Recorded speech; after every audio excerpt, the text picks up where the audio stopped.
Bismillahirrahmanirrahim. Assalamualaikum warahmatullahi wabarakatuh. Bismillah, alhamdulillah, wassalatu wassalamu ala rasulillah Muhammad ibn Abdullah, la hawla wa la quwata illa billah, amma ba'du. Kaifa halukum ayuhat tulab? Arju an takunu fi hadzal yawm fi sihhatin wa afiyah wa antum jami'an fi aunillah wa taufiqih. Bagaimana kabar kalian anak-anak? Mudah-mudahan pagi ini semuanya sehat dan selalu dalam lindungan Allah Subhanahu wa taala. Pada video pembelajaran kali ini kita akan membahas mengenai al-majaz al-mursal wa alaqatuh. Kita akan membahas majaz mursal beserta alaqahnya lil qismi ats-tsani. Kita akan membahas majaz ini pada bagian yang kedua. Pada video sebelumnya kita sudah membahas al-majaz al-mursal wa alaqatuh untuk alaqah yang juz'iyah, kulliyah, as-sababiyah, dan musabbabiyah. Kali ini kita akan membahas al-majaz al-mursal wa alaqatuh untuk alaqah al-haliyah wal mahalliyah, kemudian alaqah i'tibaru makana dan i'tibaru ma yakun. Silahkan dibuka buku kalian halaman 46. Kita akan mulai membahas al-majaz al-mursal wa alaqatuh lil qismi ats-tsani lil alaqah al-haliyah wal mahalliyah wa i'tibaru ma kana wa i'tibaru ma yakun. Silahkan dilihat al-majaz al-mursal. Di sini buku ingatkan kembali kalimatun ustu'milat fi ghairi ma'naha al-asli li'alaqati ghairi musyabaha ma'a qarinatin mani'atin min iradatil ma'na al-asli. Majaz al-mursal adalah suatu kata yang digunakan bukan pada makna aslinya, dikarenakan ada alaqah ghairu musyabaha. Alaqah ghairu musyabaha ini adalah hubungan yang bukan tasybih, bukan perumpamaan. Jadi ini beda dengan isti'arah. Kalau isti'arah ada unsur tasybihnya. Tetapi pada al-majaz al-mursal ini mutlak, tidak dibatasi oleh alaqah tertentu, yaitu alaqah musyabahah. Di sini alaqahnya adalah ghairul musyabahah. Kemudian kenapa diartikan secara majaz? Karena ada qarinah, ada bukti yang memang mengharuskan dia untuk tidak diartikan dengan arti asli, tetapi harus diartikan dengan arti majaz. Karena jika diartikan secara asli, maka akan menjadi aneh arti kalimat itu. Maka dari itu kalimat itu yang di sana terdapat kata yang berupa majaz harus diartikan secara majazi. Mari kita lanjutkan pembahasan dengan kita melihat contoh dari salah satu alaqah. Di sini ada sebuah contoh, labisa at-tullabu al-qutna. Murid-murid, kalau diartikan aslinya, murid-murid memakai kapas. Kata al-qutna artinya kapas. Kapas adalah sesuatu yang ada sebelum menjadi baju. Tidak mungkin kalimat ini, kata al-qutna ini diartikan secara asli, karena tidaklah mungkin seseorang memakai kapas, tetapi memakai baju. Jadi pemaknaan kata al-qutna dalam kalimat ini adalah i'tibaru makana wa iradatu ma yakun. Jadi menyebutkan sesuatu yang dulu, tetapi yang dimaksud adalah yang sekarang. Yang sekarang itu adalah al-libas, pakaian yang terbuat dari kapas. Kapas itu ada sebelum dia menjadi pakaian.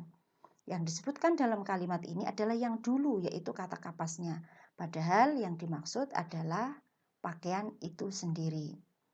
Jadi majaz mursal ini alaqahnya adalah i'tibaru makana wa iradatu ma yakun. Jadi menyebutkan yang dulu, yang dimaksud adalah yang sekarang. Menyebutkan kapas yang merupakan hal yang dahulu sebelum menjadi baju, tetapi yang dimaksud adalah yang sekarang. Ini contoh salah satu alaqah.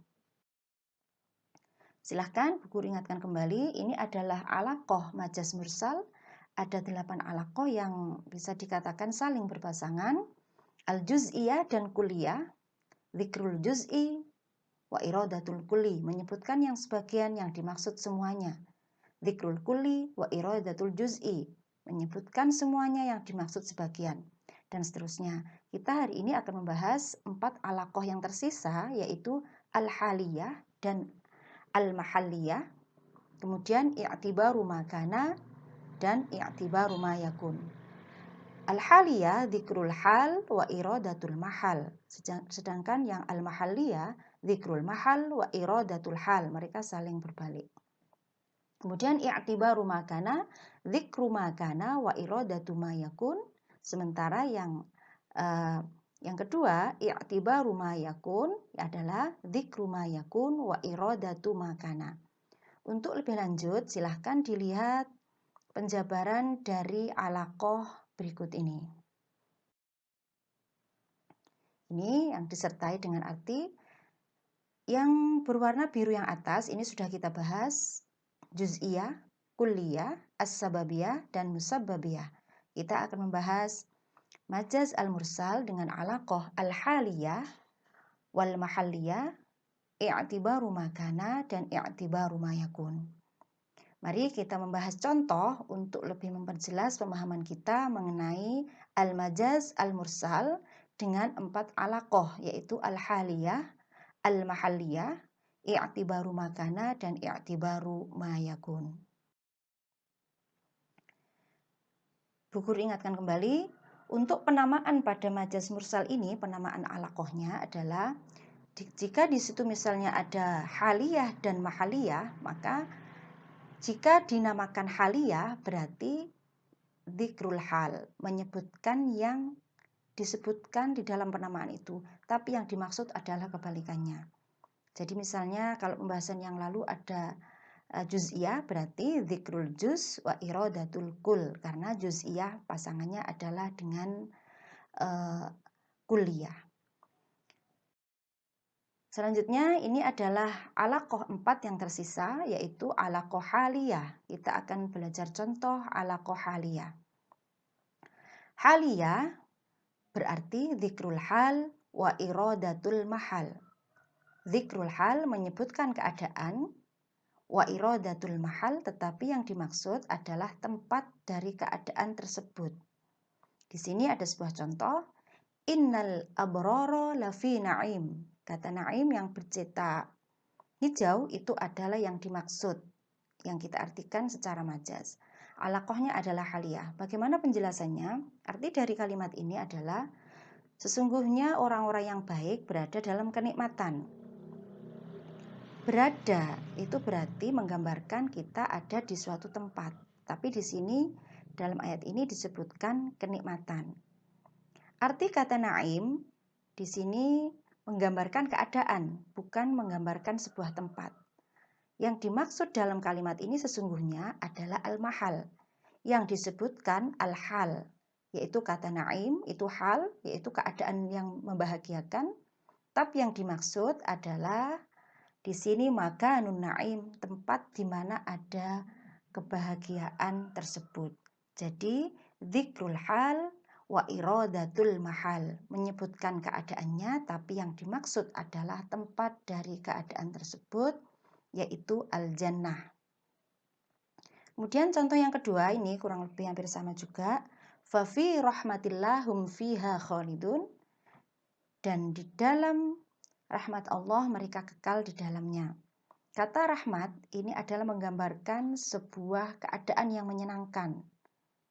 Yang dimaksud dalam kalimat majaz ini adalah mereka yang tinggal kekal di suatu tempat yang di dalamnya penuh dengan rahmat. Yang dimaksud adalah al-jannah. Yang disebutkan di sini adalah al-hal, yaitu rahmat. Sementara yang dimaksud adalah al-mahal, tempat rahmat tersebut, yaitu surga.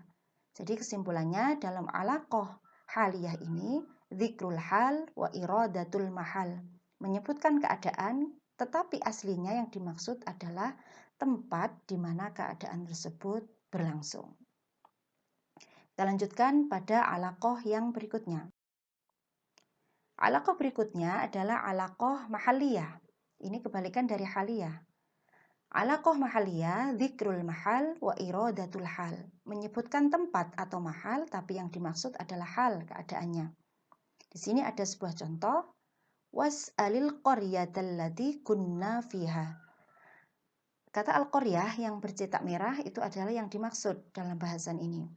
Dan tanyalah penduduk negeri. Kenapa dicetak putih? Karena di situ kata qaryah artinya adalah kata negeri. Arti aslinya, tanyakanlah negeri tempat kami tinggal. Tidak mungkin kita bertanya kepada negeri, karena yang bisa ditanya itu adalah orang yang ada di dalamnya. Maka pengertian ayat ini adalah diartikan majaz dengan alaqah mahalliyah, di mana yang disebutkan adalah tempat, yang dimaksud adalah keadaan dalam tempat tersebut, yaitu penduduk yang ada di sana. Jadi jika was'alil qaryah ai was'al ahlal qaryah.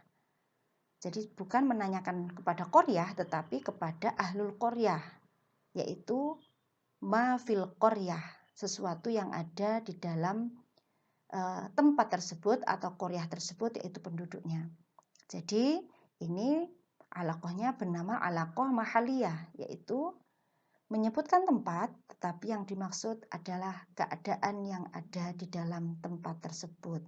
Menyebutkan qaryah, tempat atau desa atau negeri, tetapi yang dimaksud adalah ahlul qaryah atau ma fil qaryah. Kita lanjutkan kepada alaqah berikutnya. Alaqah selanjutnya atau alaqah yang ketujuh adalah alaqah i'tibaru ma kana, menyebutkan sesuatu yang sudah terjadi atau keadaan yang dulu, yang dimaksud adalah yang sekarang atau yang akan datang. Ini sudah ada pada contoh yang pertama di slide yang kedua. Sekarang kita akan membahas lagi contoh yang lain. Di sini ada sebuah kalimat, minan nas mayyakulul qamha. Di antara orang-orang ada yang makan biji gandum. Mungkin enggak? Enggak mungkin orang itu makan biji gandum. Yang kita makan adalah roti gandum. Roti gandum itu adalah keadaan yang sekarang. Tetapi dalam kalimat ini yang diucapkan adalah yang dulu. Sebelum terjadi roti gandum ada biji gandum. Jadi menyebutkan yang dulu yaitu qamha, biji gandum, yang dimaksud adalah yang sekarang yang sudah jadi roti. Jadi ini namanya pemaknaan majaz dengan alaqah i'tibaru ma kana. Menyebutkan yang dulu, yang dimaksud adalah yang sekarang. Kata al-qamha ini ada sebelum adanya roti gandum. Silahkan dilihat contoh yang lain. Labisa al-misriyun al-qutna alladhi tantajihuhu biladuhum. Orang-orang Mesir memakai kapas yang diproduksi oleh negara mereka. Kata kapas ini harus kita artikan majazi karena nggak mungkin orang itu memakai kapas. Tetapi yang dimaksud adalah memakai pakaian dari kapas. Kapas ini ada sebelum menjadi al-libas, menjadi pakaian. Tetapi yang dimaksud di sini adalah menggunakan pakaian yang terbuat dari kapas. Jadi alaqahnya adalah alaqah i'tibaru ma kana wa iradatu ma yakun. Menyebutkan yang ada dulu, tapi yang dimaksud yang sekarang. Yang sekarang adalah pakaian.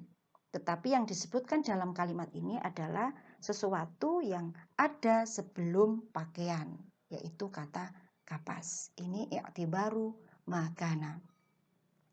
Kita lanjutkan pembahasan pada alaqah i'tibaru ma yakun. Sekarang kita akan membahas alaqah berikutnya yaitu i'tibaru ma yakun, menyebutkan sesuatu yang sedang terjadi tetapi yang dimaksud adalah sebelumnya. Contohnya di sini adalah talidu al-ummu at-tabiba. Seorang ibu melahirkan dokter. Ini tidak mungkin diartikan secara asli, tetapi harus diartikan majazi. Tidaklah mungkin seorang ibu melahirkan seorang dokter saat itu. Yang dilahirkan adalah seorang bayi yang belum bisa apa-apa. Jadi arti dokter pada kalimat tersebut berbentuk majaz, di mana alaqahnya adalah menyebutkan sesuatu yang akan terjadi di masa depan, tetapi yang dimaksud adalah keadaan sebelumnya, sebelum masa depan itu. Jadi yang dimaksud adalah si bayi, tetapi di sini yang dimaksud adalah si bayi, tapi yang disebutkan adalah kata at-tabib yang ini terjadinya masih nanti. Jadi di sini bermakna majaz dengan alaqah i'tibaru ma yakun, di mana dalam alaqah ini menyebutkan sesuatu yang akan terjadi di masa yang akan datang yang disebutkan, tetapi yang dimaksud adalah sebelum sesuatu itu terjadi. Sebelum seseorang menjadi dokter, dia masih bayi ketika dilahirkan. Berarti yang dimaksud adalah si bayi, tetapi yang diucapkan di sini adalah dokter, yang merupakan sesuatu yang nanti akan terjadi. Kemudian yang kedua, ini aroni a'siru khamra. Sesungguhnya aku bermimpi aku memeras anggur. Ini ada dalam sebuah surat di Al-Quran, surat Yusuf, yang menjelaskan tentang mimpi. Sesungguhnya aku bermimpi aku memeras anggur. Pada kenyataannya, seseorang yang akan membuat khomer itu akan memeras anggur, bukan memeras khomernya. Dalam kalimat ini, di sini memeras khomer. Tidaklah mungkin khomer yang sudah jadi itu diperas. Yang dimaksud di sini adalah memeras anggur untuk menjadi khomer. Memeras anggur untuk menjadi khomer. Ya, jadi yang dimaksud di sini adalah yang disebutkan adalah yang akan terjadi, yaitu kata khomer, tetapi yang dimaksud adalah sesuatu sebelum khomer, yaitu anggur. Jadi aku bermimpi aku memerah khomer, di sini maksudnya adalah memeras anggur untuk menjadi khomer. Jadi di sini bermakna majaz dengan alaqah i'tibaru ma yakun wa iradatu ma kana. Menyebutkan sesuatu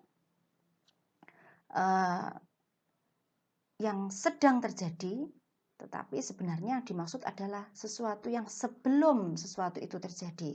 Jadi kalau dikatakan di sini memerah khomer, berarti maksudnya yang dimaksud aslinya adalah sebelum khomer, yaitu anggur. Itulah anak-anak 4 alaqah yang tersisa dari al-majaz al-mursal. Ini akhir dari pembahasan kita mengenai al-majaz al-mursal. Ingatlah bahwa semua yang sulit tidak mungkin tidak dapat kita pahami. Bu Guru yakin yang sulit pun bisa kalian pahami, asalkan kalian belajar dengan sungguh-sungguh. Di sini ada sebuah kalimat, ada sebuah amsal yang Bu Guru tuliskan, silahkan dijadikan pegangan. La yazalul mar'u aliman madama fi talabil ilmi, fa idza dhanna annahu qad alima faqad bada'a jahluh. Seseorang akan disebut pintar ketika dia masih dalam proses thalabul ilmi, ketika dia masih ingin mencari ilmu. Ketika dia menyangka dirinya sudah tahu, maka berarti disitulah dimulai kebodohan dirinya. Jadi jangan lelah, terus belajar, jangan berputus asa, coba terus belajar dan terus belajar. Guru yakin semuanya nanti akan bisa kalian pahami. Ilahuna hadzal liqa, syukran ala ihtimamikum. Assalamualaikum warahmatullahi wabarakatuh.